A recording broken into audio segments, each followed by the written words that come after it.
السلام علیکم ورحمۃ اللہ وبرکاتہ۔ حضرت عثمان رضی اللہ تعالیٰ عنہ کی سیرت کے ضمن میں ہم نے بڑی تفصیل سے آپ سے بات کی ہے پہلے،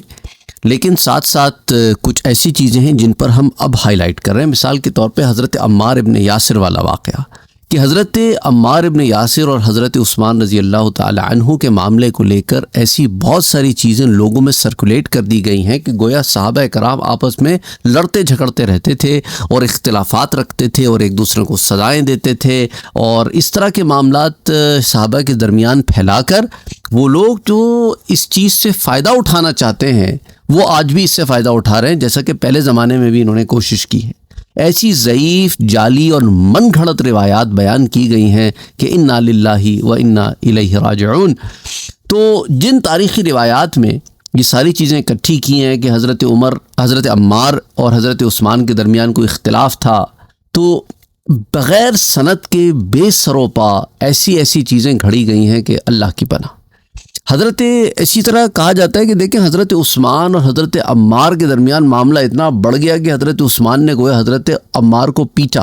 معاذ اللہ، اور اس موضوع کے سلسلے میں حضرت عثمان کے ہاتھوں حضرت عمار کی پٹائی والی روایات اتنی مشہور کر دی گئی ہیں اور اتنی زیادہ کر دی گئی ہیں کہ ان روایات کو گھڑنے والوں نے حضرت عثمان کی سزا دینے کے کئی طریقے بھی بیان کیے ہیں، پھر اس کے نتائج بھی ذکر کیے ہیں، اور یہ روایات اسناد کے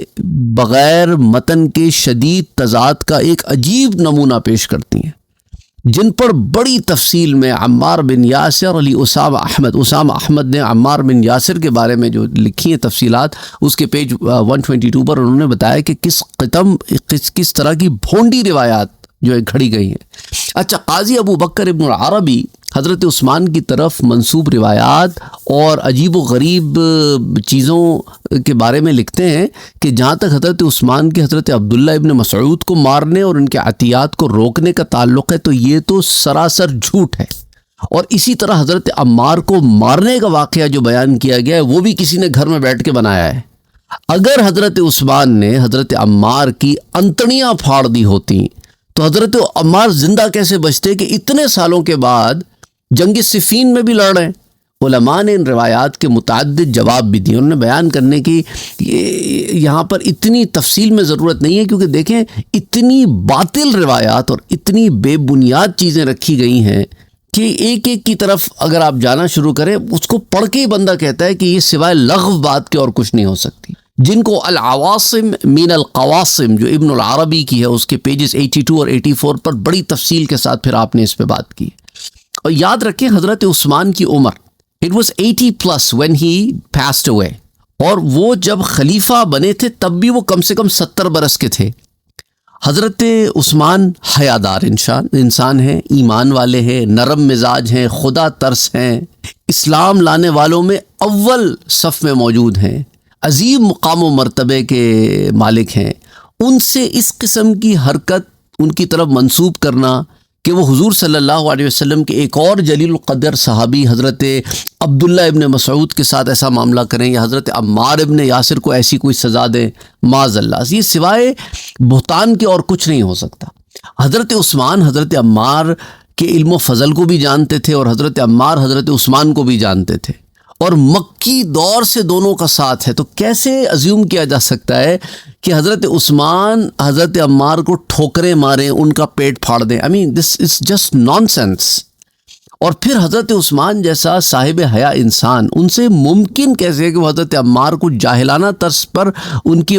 عجیب و غریب سی باتیں کریں اور ان کو آر دلائیں کہ تم تو لونڈی کے بچے ہو؟ حالانکہ یہ بات صحابہ پر بڑی اوپن تھی کہ حضرت عمار کی جو والدہ ہیں وہ اسلام کی سب سے پہلی شہیدہ ہیں، حضرت سمیہ رضی اللہ تعالی عنہا۔ وہ شخصیت ہیں جنہیں اللہ نے یہ شرف اور فضل عطا کیا کہ اسلام میں سب سے پہلی شہیدہ ہیں وہ۔ ان کے بارے میں حضرت عثمان جیسا حیادار انسان حضرت عمار پر ایسی باتیں کرے تو یہ بات سن کے ہی بندہ کہتا ہے کہ یار یہ کہ جس شخص نے بھی لکھے ہیں نا اس کے دل میں صحابہ کا بغض ہے، پتہ نہیں کس رافضی کے قلم سے لکھی ہوئی باتیں ہیں یہ۔ اور یاد رکھیں معتبر اور صحیح روایات میں حضرت عثمان کی طرف سے سزا دینے اور سرزنش کرنے کا ایسا گرا ہوا انداز کہیں نہیں ملے گا آپ کو۔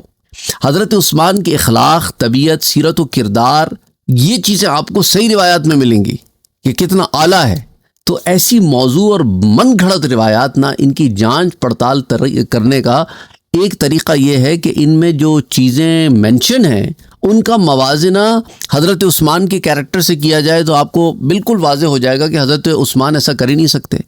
اور علماء نے ایسا کیا ہے. الخلیفۃ المفتری علیہ عثمان بن عفان کے پیجز 14 سے لے کے 41 تک اس کے اوپر بحث ہوئی ہے. اسی طرح عمار بن یاسر جو اسامہ احمد کی لکھی، اس کے پیج 137 پر اس پر بحث ہوئی ہے. ایک بحث میں نہیں جاؤں گا، میں آپ کو اس لیے ریفرنسز دے رہا ہوں. تو حضرت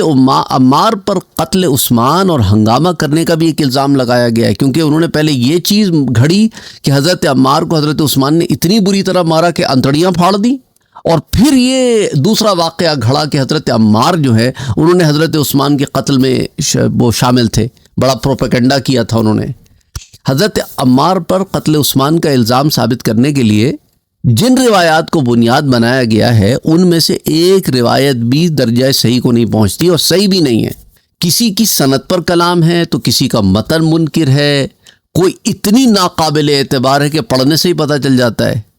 اسی طرح حضرت عمار پر الزامات بھی طرح طرح کے لگائے گئے ہیں کہ انہوں نے فتنے کی آگ بھڑکائی. یعنی یہ وہ لوگ ہیں جو ایک طرف حضرت عثمان کی شخصیت کو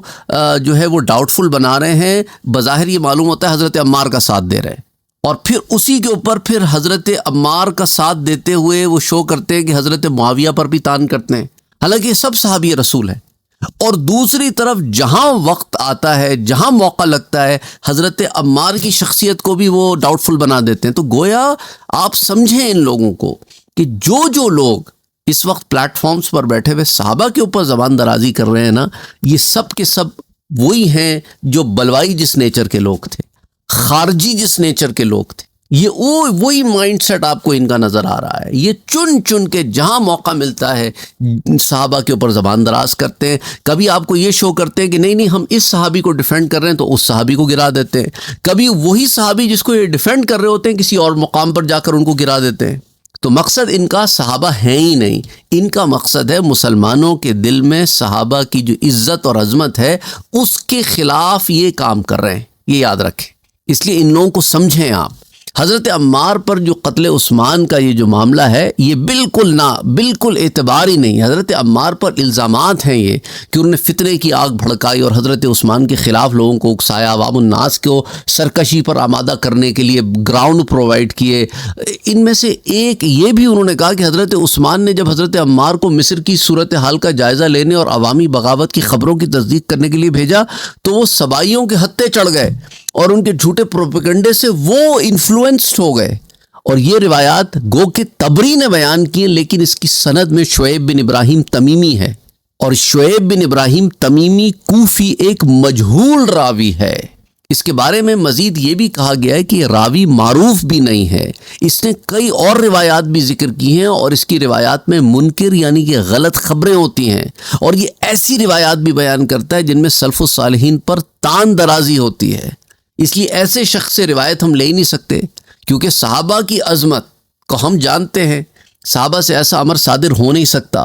اور اس پر بھی استشہاد عثمان و وقعتی جمل، یہ ڈاکٹر خالد الغیث کی لکھی ہوئی کتاب کے پیج نمبر 30 پر اس پر بھی بڑی تفصیل سے بات آئی ہے.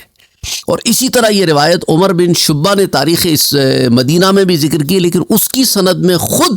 عمر کا استاد علی بن عاصم جو کہ ناقابل اعتبار راوی ہے موجود ہے. اور امام ابن مدینی رحمۃ اللہ علیہ اس کے بارے میں فرماتے ہیں کہ علی بن عاصم بہت غلط بیانی کرتا ہے، اور جب اسے تنبیہ کی جائے تب بھی چھوڑتا نہیں ہے، موقف اپنا وہی اختیار کیے رکھتا ہے. وہ حدیث میں معروف ہے لیکن منکر روایات بیان کرتا ہے، اور اس کو سیر اعلام النبلاء کی جلد نمبر 9 صفحہ 253 پر بیان کیا گیا ہے. اسی طرح یحییٰ بن معین رحمۃ اللہ علیہ اس کے بارے میں فرماتے ہیں لیس بشیء، وہ کسی کام کا نہیں ہے، سیر اعلام النبلاء کی جلد نمبر 9 صفحہ 255 پر. اور بس اوقات یہ بھی فرمایا کہ کذاب لیس بشیء، وہ جھوٹا ہے، اس کی کوئی حیثیت نہیں ہے، سیر اعلام النبلاء کی جلد 9 صفحہ 257 پر. اس لیے جب ان رجال کو پڑھا جائے گا تو الجرح والتعدیل میں پڑھا جائے گا. ایسا نہیں کہ بس کسی کتاب میں روایت آ گئی ہے تو اب ہم اس کے متن کو، اس کی درایت کو، اس کی روایت کو پرکھیں گے. امام نسائی فرماتے ہیں متروک الحدیث ہے، وہ متروک الحدیث،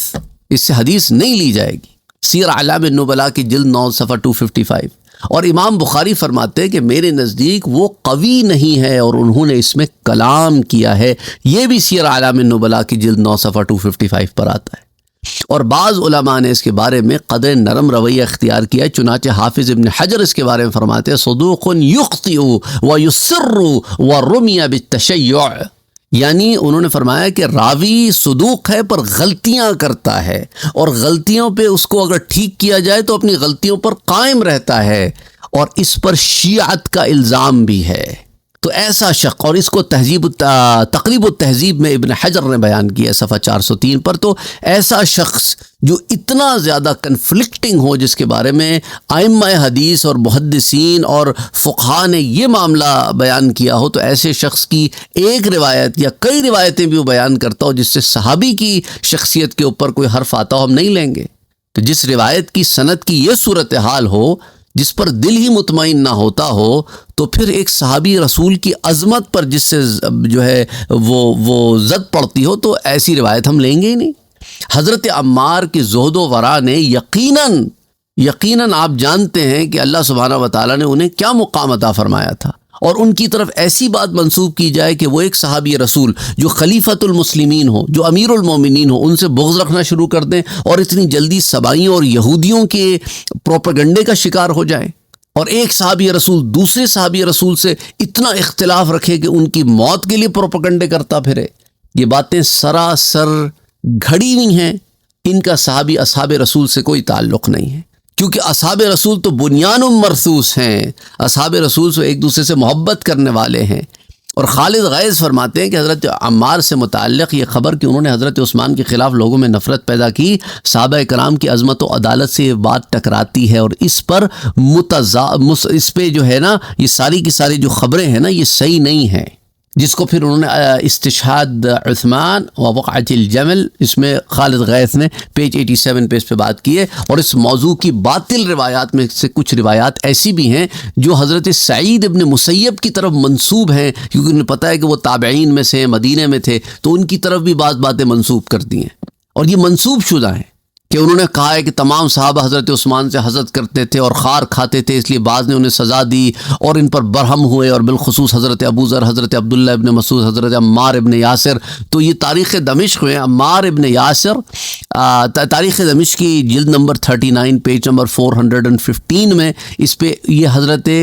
سعید ابن مسیب کی طرف یہ ایک منسوب روایت ہے، اور یہ روایت اکثر غیر معتبر ہے، یاد رکھیں، انہیں تسلیم کرنا ممکن ہی نہیں ہے، کیونکہ ان میں تدلیس ہے، اور سند سے ایک کذاب اور جھوٹی روایات گھڑنے والے راوی کا نام حذف کر کے سند کے ظاہر کو خوشنما بنا دیا گیا ہے۔ اور وہ راوی کون ہے؟ اسماعیل بن یحییٰ بن عبید اللہ۔ اس اسماعیل بن یحییٰ بن عبید اللہ، علماء حدیث نے اس روایت کے ضعف کی صراحت کی ہے، اور محمد بن عیسیٰ بن سمیع جو ابن ابی ذئب سے یہ روایت بیان کرتا ہے کہ حالات زندگی بیان کرتے ہوئے اس روایت کا بطلان کیا گیا ہے۔ اور امام بخاری ابن سمیع کے بارے میں فرماتے ہیں کہ کہا جاتا ہے کہ شہادت عثمان کے بارے میں زہری کی روایات ابن سمیع نے ابن ابی ذئب سے نہیں سنی، تو ابن حبان فرماتے ہیں کہ ابن سمیع نے یہ روایت ابن ابی ذئب سے نہیں سنی، بلکہ اس نے یہ روایات اسماعیل بن یحییٰ سے سنی ہے، اور اس کے کذاب ہونے کی وجہ سے تدلیس کرتے ہوئے اس کا واسطہ ترک کر کے ابن ابی ذئب کا نام لکھ دیا ہے، تاکہ اپنی روایت میں ایک آتھینٹسٹی لا سکے۔ تو اصل راوی کا نام نہیں لیا، ایک آتھینٹک راوی کا نام لے لیا تاکہ روایت قوی ہو جائے، لیکن ہم جانتے ہیں دونوں میں سمائی نہیں ہے۔ امام حاکم فرماتے ہیں کہ ابو محمد یعنی ابن سمیع نے ابن ابی ذئب سے ایک منکر روایت نقل کی ہے، اور وہ ہے شہادت عثمان والی روایت، اور وہ روایت منکر ہے، یعنی ضعیف کی بھی ایک ایسی کیٹیگری میں ہے کہ بالکل اس روایت کا انکار کیا جائے گا۔ اور یہ بھی کہا جاتا ہے کہ اس کی کتاب میں اسماعیل بن یحییٰ عن ابی ذئب تھا، لیکن اس نے بیان کرتے وقت اس کا تذکرہ اس لیے چھوڑ دیا کہ اسماعیل ایک غیر معتبر راوی ہے۔ اور یہ تفصیلات جو ہے آپ کو تحقیق مواقف الصحابہ فی الفتنہ محمد ام حزون نے جلد نمبر 2 صفحہ 16 through 18 میں موجود ہے۔ پھر امام بخاری نے تاریخ الکبیر کی جلد 1 صفحہ 203 پر اس پر بات کی ہے، اور تہذیب التہذیب کی میں جلد نمبر 9 صفحہ 391 392 پر ابن حجر العسقلانی نے بھی اس پہ بات کی ہے۔ اور ڈاکٹر یوسف عیش فرماتے ہیں کہ سعید ابن مسیب کی طرف روایات سے کنارہ کشی ضروری ہے، کیونکہ جانچ پڑتال سے بات ثابت ہو چکی ہے کہ یہ روایات موضوع ہیں، من گھڑت ہیں، جیسا کہ امام حاکم نے صراحت کی ہے کہ اس کی سند میں ساقط الاعتبار راوی ہے اور یہ روایت منکر ہے۔ حقیقت یہ ہے کہ سعید ابن مسیب سے مروی دوسری صحیح روایات میں صحابہ کرام کے جس ادب و احترام کا تذکرہ ملتا ہے، تو یہ ساری کی ساری روایات بالکل جو ہے وہ صاف آ جاتی ہیں کہ جھوٹی ہیں۔ اور اس پہ الدولة الامویہ ڈاکٹر یوسف نے جو کتاب لکھی ہے الدولة الامویہ، اس کے پیج 39 پر یہ تفصیلات موجود ہیں، اور یہ عربی زبان میں لکھی ہوئی کتابیں ہیں جن کا میں آپ کو ریفرنسز یہاں دے رہا ہوں۔ حضرت عمار کی خون عثمان سے برات جن روایات میں مسروق رحمۃ اللہ علیہ اور ابو موسیٰ الاشعری رضی اللہ تعالیٰ عنہ کی طرف سے سیدنا عمار کو جو ہے وہ متہم ٹھہرایا گیا ہے، تو انہوں نے حسن رضی اللہ تعالیٰ عنہ کے ساتھ مل کر اہل کوفہ کو متنفر کیا تھا، تو ان روایات کی سند میں بھی ایک مجہول راوی ہے شعیب، اور اسی طرح سیف بن عمر یہ بھی ایک ضعیف راوی ہے، اس وجہ سے یہ روایات بھی ضعیف ہو جاتی ہیں۔ تو یہ بھی نہیں ہے کہ حضرت عمار نے جا کے پھر کہیں اور مہمیں چلائی ہوں اور اہل بیت کے خلاف کوئی معاملہ کیا ہو، یہ ساری کی ساری روایات ضعیف، ان کے راوی ضعیف مجہول ہیں۔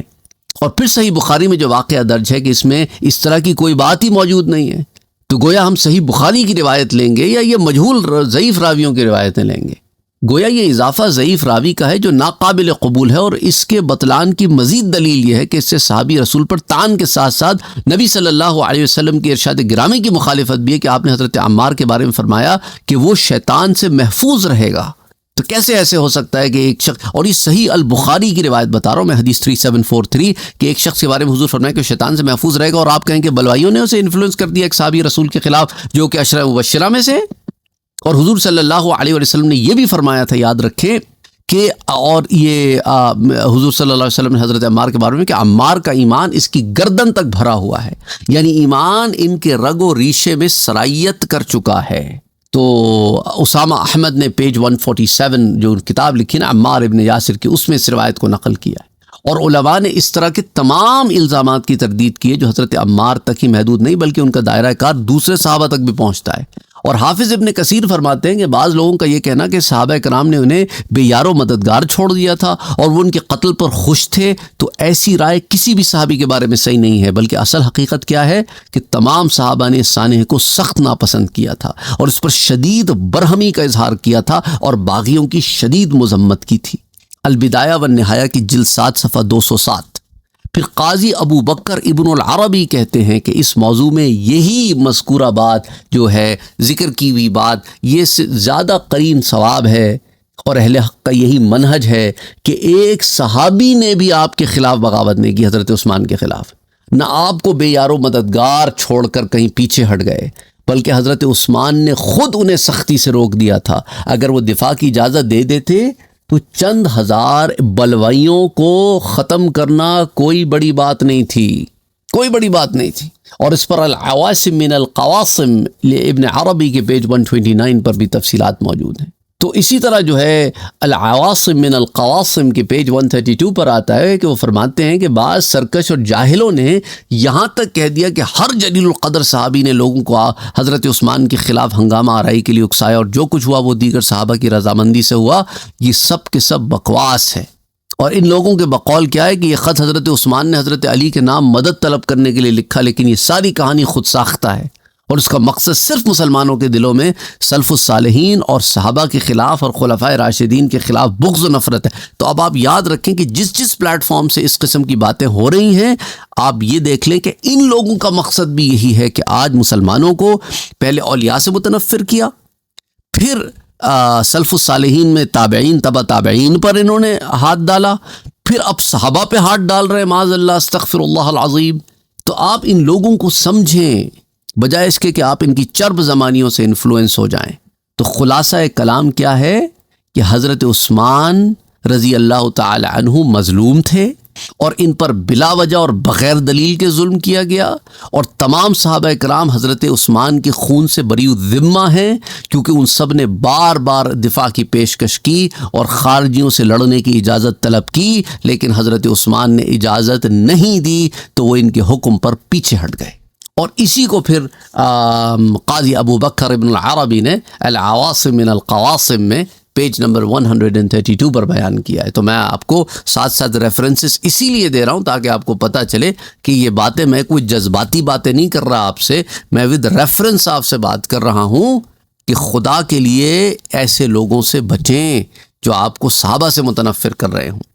اور اسی طرح حضرت عمر ابن العاص کا معاملہ بھی ہے کہ ان کی حضرت خون عثمان سے برات کی جو تفصیلات ہیں، اف یو آر انٹرسٹڈ مجھے کامنٹ سیکشن میں بتائیں، ہم اس پر بھی بات کریں گے تاکہ آپ کے ذہن میں یہ بات بھی واضح ہو جائے، کیونکہ حضرت عمر ابن العاص رضی اللہ تعالی عنہ کی شخصیت کو بھی یہ روافظ مینٹلٹی کے جو لوگ ہیں وہ اس کو بھی مشکوک اور مشتبہ بنانے کی کوشش کرتے ہیں، اور دیگر صحابہ کرام جو ہے ان کے اوپر بھی اس طرح کے معاملات کرتے ہیں۔ تو انشاءاللہ پھر اس پر بھی بات کریں گے۔ اف یو آر انٹرسٹڈ آپ کامنٹ سیکشن میں مجھے بتائیں۔ السلام علیکم ورحمۃ اللہ وبرکاتہ۔